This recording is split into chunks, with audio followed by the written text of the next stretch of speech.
Magandang araw mga bata.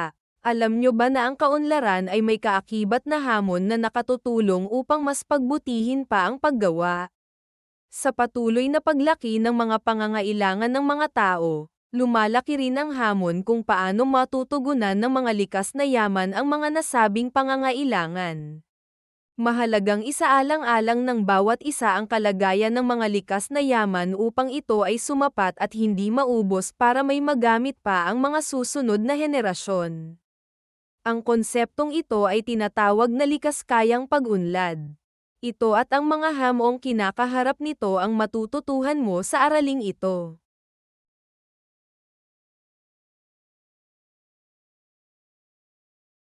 Sa araling ito, ikaw ay inaasahang natutukoy ang mga hamon sa pagkamit ng likas kayang pag-unlad. Sa pagsasakatuparan nito, ikaw ay inaasahang, una, na ibibigay ang kahulugan ng likas kayang pag-unlad, pangalawa, na iisa-isa ang mga hamon sa pagkamit ng likas kayang pag-unlad, pangatlo, na ipaliliwanag ang kahalagahan ng pagtugon sa mga hamon ng likas kayang pag-unlad, at panghuli, na kapag mumungkahi ng gawaing magsusulong ng likas kayang pag-unlad ng mga pinagkukunang yaman ng bansa. Alam nyo ba mga bata na ang likas kayang pag-unlad o sustainable development ay ang pagtugon sa pangangailangan ng mga tao nang may pagsasaalang-alang sa kapakanan ng susunod na henerasyon, na makamit din ang kanilang mga pangangailangan, sa pamamagitan ng responsableng paggamit ng mga likas na yaman.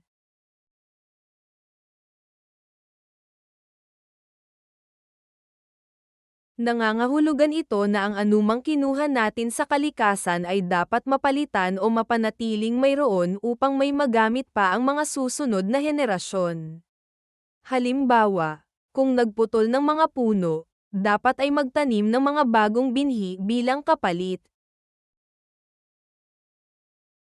Natukoy ng United Nations Conference on the Human Environment noong 1972 ang ugnayan ng kalikasan at kaunlaran, at ito ang naging hudyat ng pagbibigay tuon sa konsepto ng likas kayang pag-unlad o sustainable development.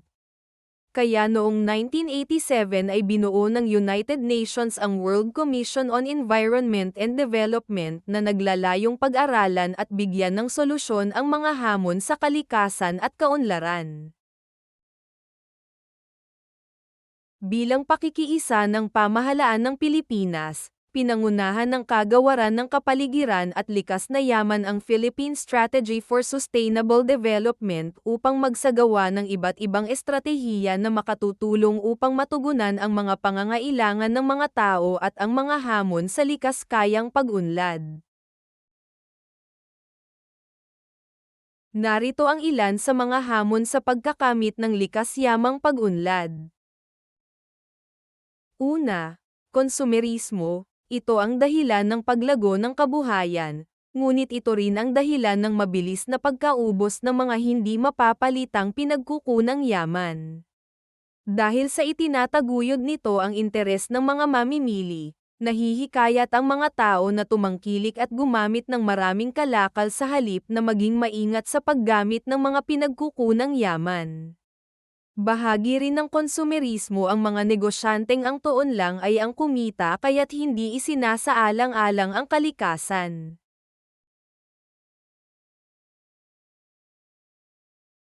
Pangalawa, pagkaubos ng non-renewable resources. May mga may-ari ng negosyo na naniniwalang hindi mauubos ang supply ng mga pinagkukunang yaman sa mundo kaya't patuloy lang sila sa paggamit nito.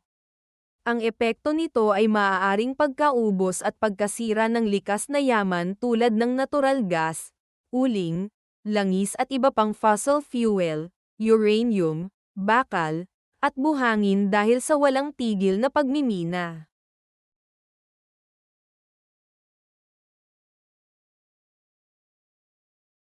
Pangatlong hamon ay ang paglobo ng populasyon. Kapag patuloy ang pagdami ng populasyon, patuloy rin ang paglaki ng mga pangangailangang dapat matugunan tulad ng pagkain, tirahan, at iba pang pangangailangan ng tao na nagmumula sa kalikasan. Sa ganitong sitwasyon ay kailangan ang matalinong paggamit ng mga pinagkukunang yaman upang sumapat at hindi maubos.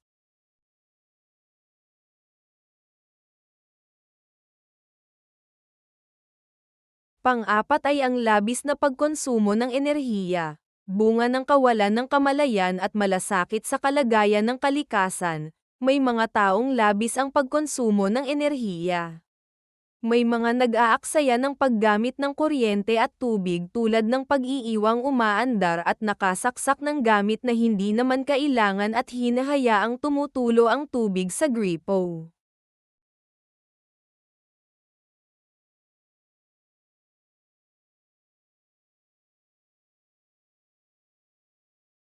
Panglima, epekto ng mabilis na industrialisasyon. Ang mabilis na industrialisasyon ay lumilikha ng mabilis at malaking pangangailangan sa mga likas na yaman. Ang ganitong sitwasyon ay nagdudulot ng pangangailangan sa likas na yaman na magagamit sa teknolohiya, komunikasyon, transportasyon, at produksyon ng mga pagkain at iba pang pangangailangan.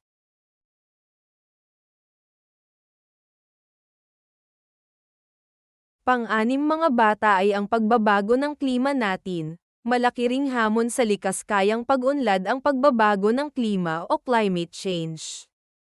Ito ay may kinalaman sa global warming o malawakang pag-init ng mundo bunga ng pag-abuso ng tao sa kalikasan.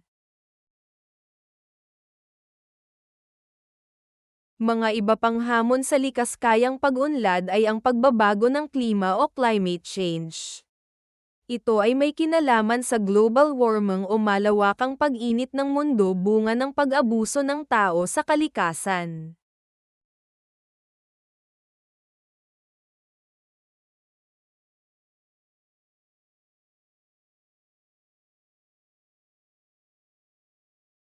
Unang gawain, sagutin ang mga sumusunod na tanong.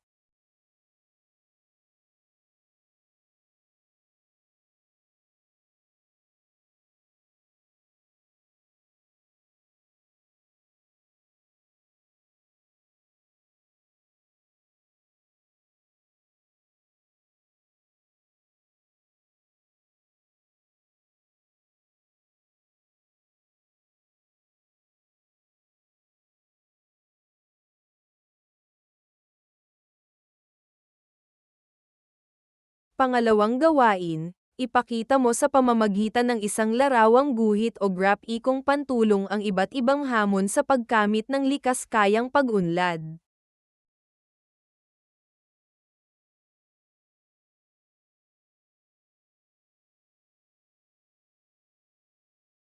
Pangatlong gawain, pagmasdan mo ang kapaligiran sa inyong lugar. Isipin mo kung ano-anong hamon ang maaaring pumihil sa pagkamit ng likas kayang pag-unlad dito. Kopyahin ang graph-ikong pantulong sa kalahating bahagi ng papel at isulat sa mga bilog ang iyong sagot.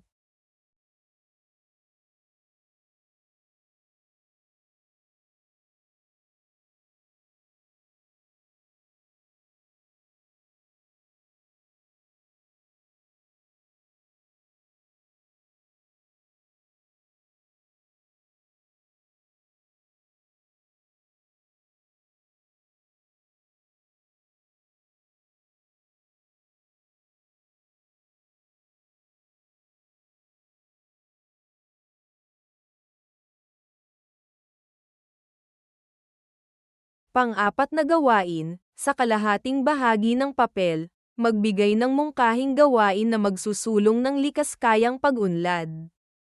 Ipakita ito sa iyong guro at ipaalam kung maaari itong ipaskil sa bulletin board ng inyong paaralan para mabasa ng mas nakararami.